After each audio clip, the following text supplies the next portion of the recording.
এবারের চিঠি লিখছেন সঞ্জীব রাহা, পডিয়া মার্কেট, হাই স্ট্রিট, ডাকঘর কৃষ্ণনগর, জেলা নদিয়া, সূচক 741101 থেকে।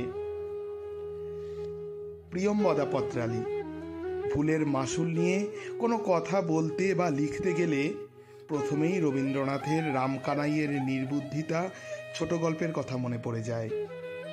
এবার আমার নির্বুদ্ধিতার কথা বলি, যে ভুলের জন্য আমাকে কম মাসুল গুনতে হয়নি।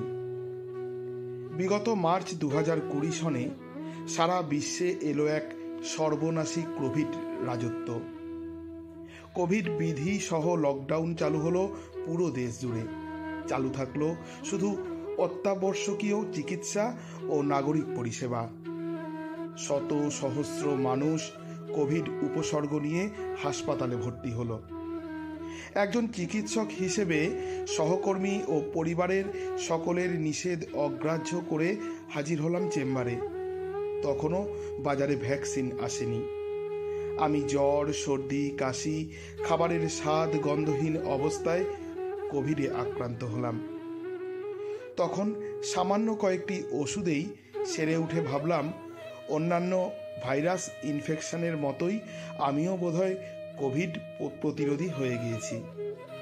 তাই দ্বিগুণ উৎসাহে আবার কর্মে যোগ দিলাম। পরপর 2 মাসে দুটি কোভিড টিকা নিয়ে যেন হাতে স্বর্গ পেলাম।